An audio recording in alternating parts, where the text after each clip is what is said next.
A source of life and conflict. Ethiopia, Egypt and Sudan tussle over the filling of Africa's biggest hydroelectric dam on the Blue Nile. Can they find a way to bridge their differences? This is Inside Story.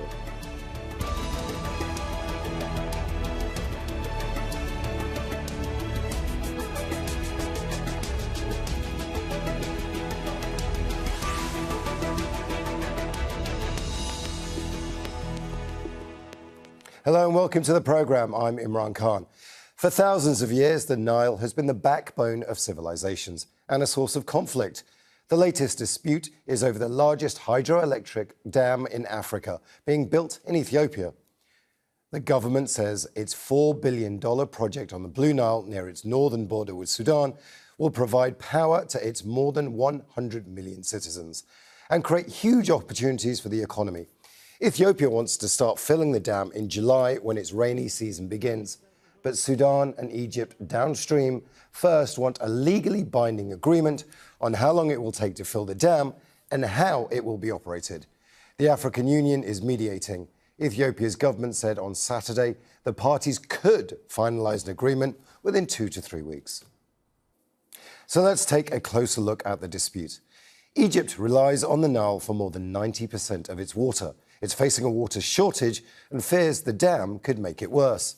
Sudan's caught in the middle. It can benefit from cheap electricity and controlled stream to prevent flooding, but it says if the flow isn't coordinated, its own dams will be overwhelmed. Egypt and Sudan want Ethiopia to fill the dam's reservoir slowly. And then there's disagreement on how much water Ethiopia will release during droughts and how the three countries will resolve disputes.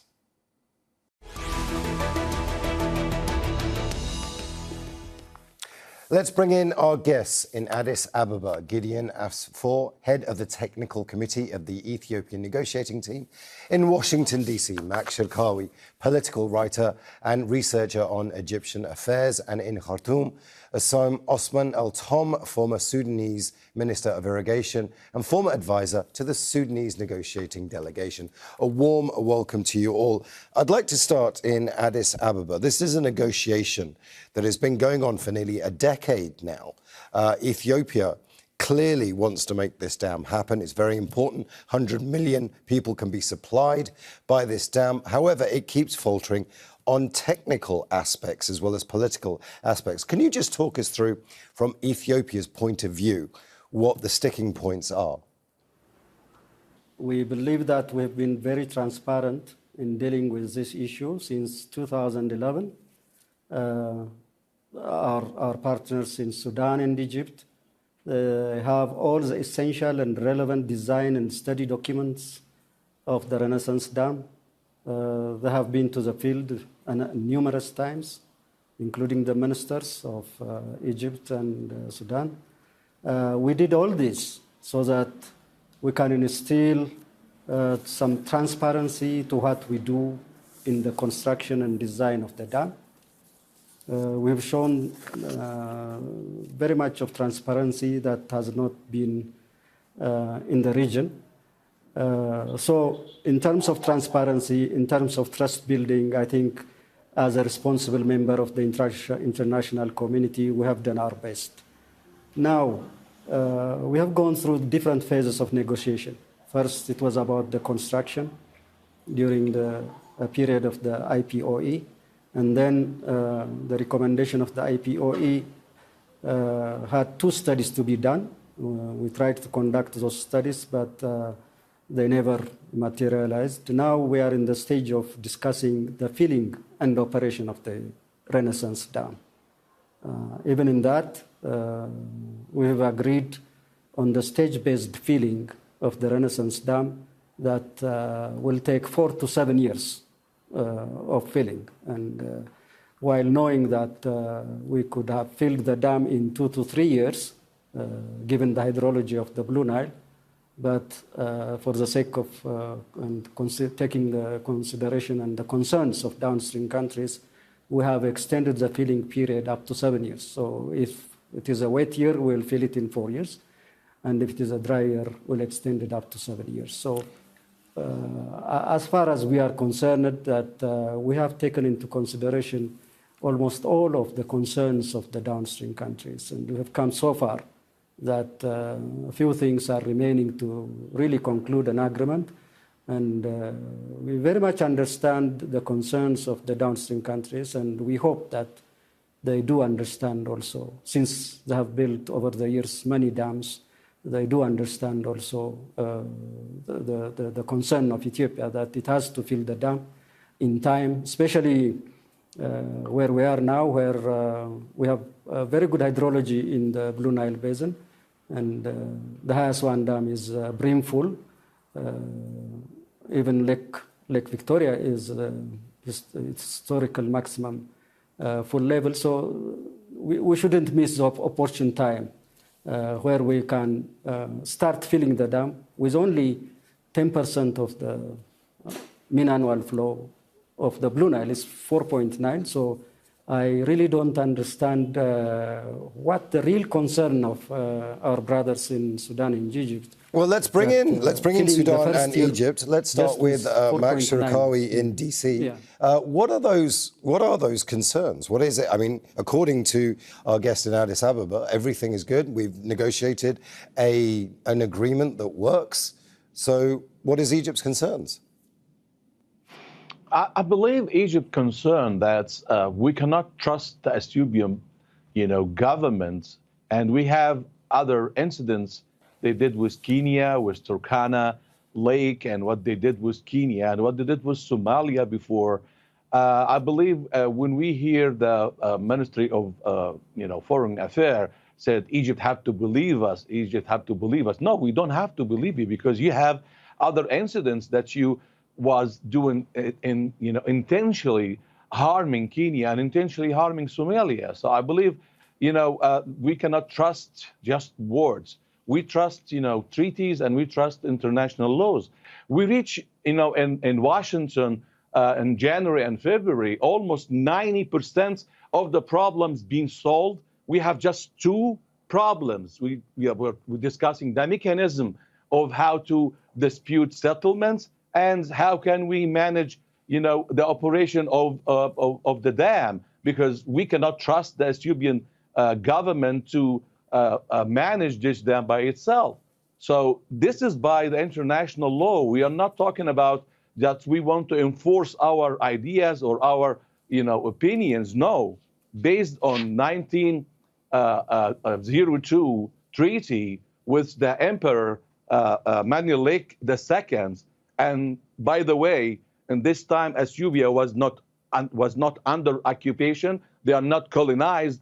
The Emperor Menelik signed this treaty, without any pressure with England, and the England in this time was the colonist for Egypt. And this treaty obviously gave in the third item of this treaty, they cannot do any structures on the river, the Blue Rivers, unless they have a permission from the Egyptian and the Sudanese parts.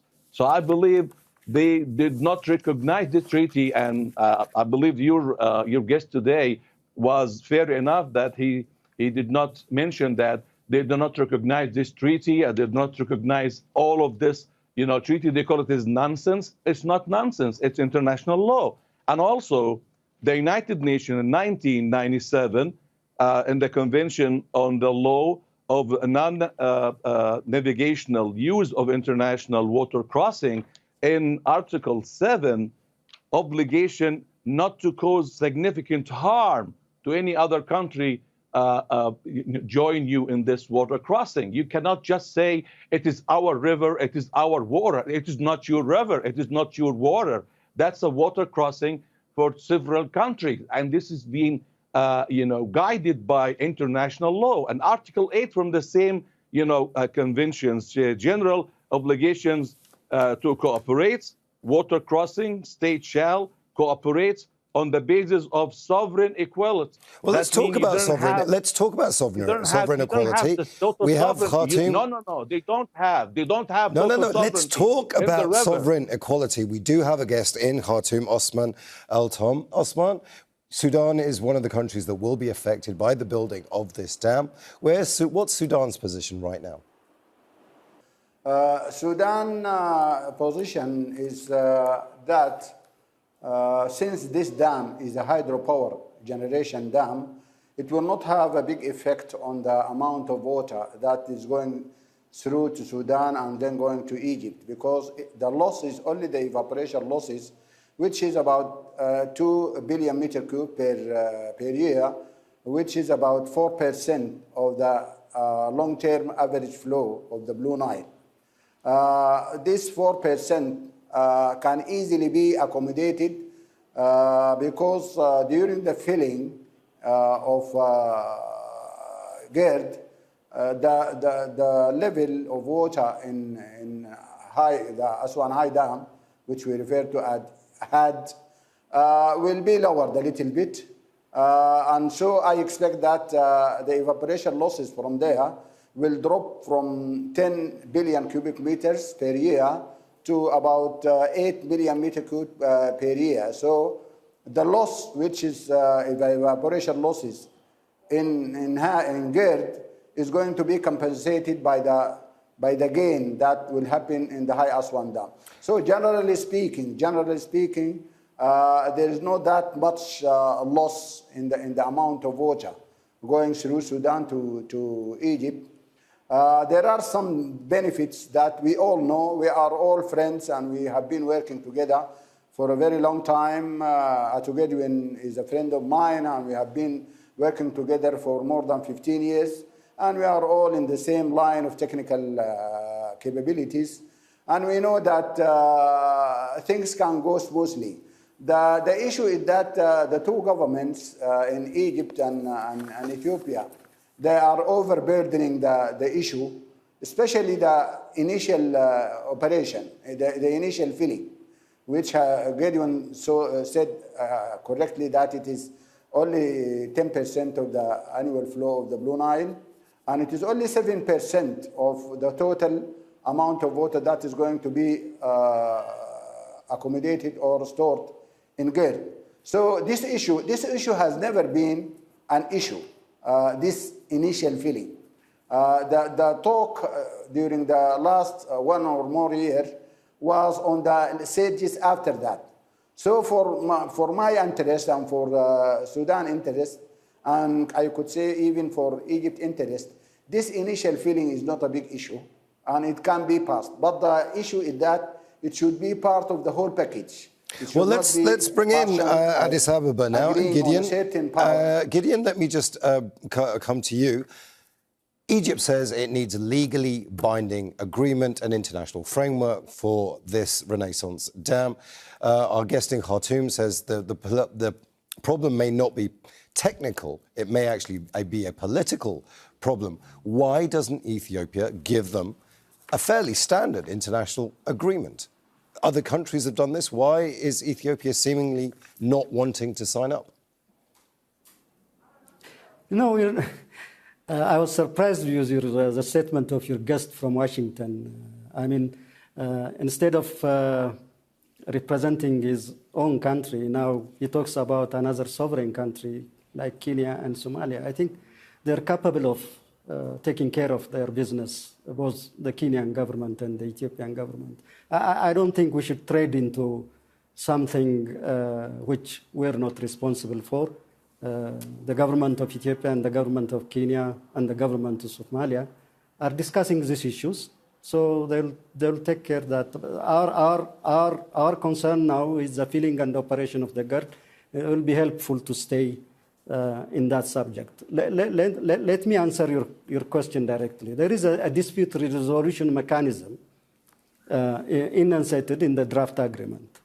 What we're saying is we have signed a declaration of principle in 2015 which limits the dispute resolution mechanism and takes you through a process of conciliation, mediation, and later at the final stage to the heads of state. So we're saying we have to stay within this framework, which our leaders, the three leaders of Egypt and Ethiopia have signed, and the dispute mechanism is clearly stated there. So any other dispute resolution mechanism is not appropriate. what more can we trust more than the wisdom of our three leaders to resolve any dispute arising from the filling and operation of a single dam? And we put very much trust in the leaders of the three countries, in their wisdom to resolve any dispute arising from the filling and operation of a single dam. They have resolved many issues, many political, many border issues, and we have to put our trust on our leaders, not on external arbitrator. That is the whole issue. So what we are asking Egypt is to respect the Declaration of Principles signed in 2015 and respect the dispute resolution mechanism that the three heads of state have signed. This is what we are saying. I don't understand why Egypt is complicating this issue. Well, let's go to our guest, who is an expert on Egyptian affairs, Mark Sharkawi. What we're hearing is that there is a dispute resolution mechanism already in place, that there needs to be some trust, and that's good enough. Why does Egypt want more than that? How can we trust the Prime Minister of Ethiopia, and he's just making a statement that he will gathering 1 million Ethiopian people to start a war, and if they rocket us, we're going to bomb them. How can we trust these statements? How can we trust that we're going to fill with your permission or not your permission, whether we reach an agreement or not going to reach an agreement, we're going to fill it in July? I believe you can't trust a party talking like that. And also, military, officials in the Ethiopian army having a very, very powerful statement. They are, threatening Egypt with war, and they don't know what is the Egyptian army and what is the Egyptian army ranking number 9, internationally, and number 1 in the region, and they want to threat us. I believe they want to escalate the issue, maybe because of the elections. It was in August and postponed for 13 months.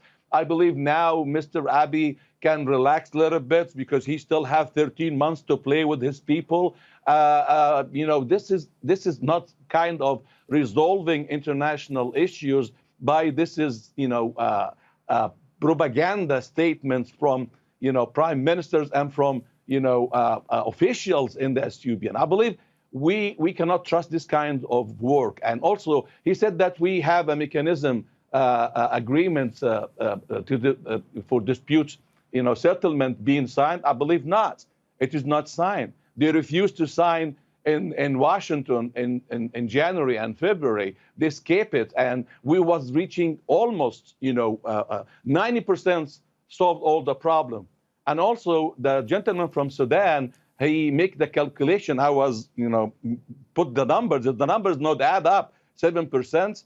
If Ethiopia wants to reduce the amount of the water go to Egypt by 37 billion cubic meters. Mark, I have to stop you there. I do have to stop you there because I believe we have to add up the numbers together. Well, we have added up the numbers. The numbers are agreed upon within the agreements that Ethiopia, Egypt, and Sudan has had in the past. That's not under discussion right now. What is under discussion right now between the three countries is the timeline of the filling of the dam, whether it's 12 years, as Egypt wants, or whether it's 4 to 7, as...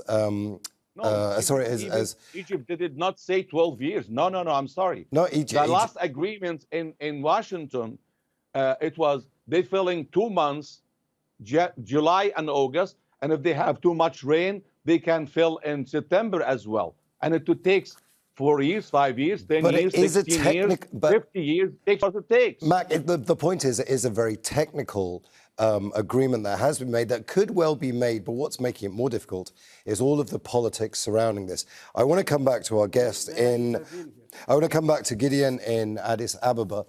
Why is this such an emotional issue? Why can't the technical aspects that seem to be very clear just be agreed upon? Why is it such an emotional issue? I'm sorry to say your guest in Washington is not well informed, and he's not discussing things in the subject area that we're discussing now. I don't appreciate referring to my prime minister in such a derogatory manner. We don't talk about leaders in such a manner. Please, your Washington guest should refrain from making such statements. And I do not want to go into those kinds of discussion, but he should remember that it is his own president during the time of, it was in an open television that they wanted to wage war against Ethiopia and interfere in our internal affairs. We don't want to go into that discussion. The subject at hand is the filling and operation of the guard. So I would like to remind your guest in Washington to stay within the topic of our discussion instead of. But Gideon, I did ask you a question. Why is this such an emotional issue? Can you answer that question? Yes, you see, your guest doesn't know the agreement. We have already agreed to fill the dam in stages. Starting this July, we'll retain 4.9. The next year, we'll retain 13.5. And we'll test our turbines during the first year, 2 turbines. And the rest of the turbines will test in the next 5 or 6 years also. So we'll be filling the dam in 7 years. That has been agreed. He doesn't know that. And what we're discussing is now how to address if drought comes, if the prolonged drought, how the 3 countries jointly will handle the drought condition. And my friend talks about other subjects, and now he takes me to issues like the 1959 agreement. He mentioned the 1902 agreement. There is nowhere in the 1902 agreement that says Ethiopia will not use the Blue Nile waters. There is nowhere in that agreement. And you see, in 1959, both Sudan and Egypt agreed to apportion 100% of the Nile waters. And all well, we are talking about the 3 countries, Ethiopia, Gideon. We are running out of time, and I want to bring in my guest in Khartoum, yes. Osman El-Tom. Osman, you've heard what Egypt and Addis Abeba's positions seem to be. There is a lot of emotions there. There's a lot of technical aspects there. I just want very quickly to find out, are you hopeful that the 2 countries can come to agreement that might well be not just in their favour, but in your favour as well? Quite confident that I'm very hopeful, and actually I could say that I am confident that they are going to reach an agreement. The technical side of the whole issue has been covered thoroughly. Maybe 90 to 95% of the issues have been resolved. What is on stake now are only 2 issues, 2 legal issues, which are related to the technical issues. One of them is the negotiation, the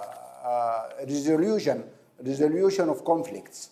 And that one is, if the 3 countries sit together, there are ways and means of resolving that. Even in the Entebbe agreement, for the cooperative framework agreement between all the Nile Basin countries, there is a specific mechanism that should be followed. And that one was actually taken from the 1997 UN agreement.